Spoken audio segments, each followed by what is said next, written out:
नमस्कार मित्रांनो, मी सर्वप्रथम आपले सर्वांचे आपल्या नवीन गोष्टी या मराठी यूट्यूब चॅनलवर स्वागत करतो आणि आपल्या व्हिडिओला सुरुवात करतो. तोपर्यंत आपण सर्वांनी व्हिडिओला लाईक करा आणि चॅनलला सबस्क्राईब करा, जेणेकरून आपल्यापर्यंत प्रत्येक शेतीबाबत PM किसान तसेच अतिवृष्टी नुकसान भरपाई इत्यादी गोष्टी आपल्यापर्यंत सर्वात आधी पोहोचतील. तर सुरुवात करूया.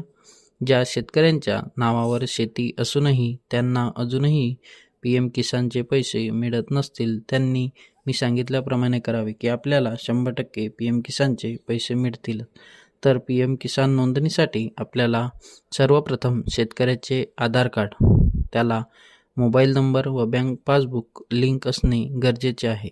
तसेच शेतकऱ्याचा एक पासपोर्ट फोटो आणि जर आपली शेती सामायिक असेल तर बाकी खातेदारांचे ना हरकत पत्र, म्हणजेच त्याला आपल्याला संमतीपत्र सुद्धा म्हणता येईल, आणि शेतजमिनी संबंधी सर्व माहिती जसे की गट नंबर, खाते क्रमांक आणि क्षेत्र.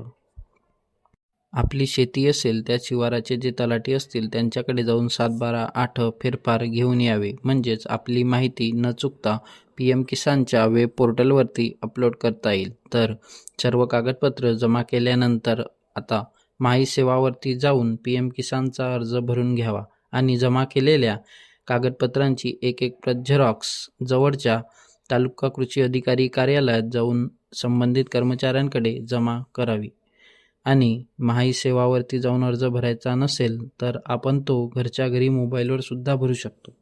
तर तो कसा भरायचा आपण हे पुढच्या व्हिडिओमध्ये जाणून घेऊया. तर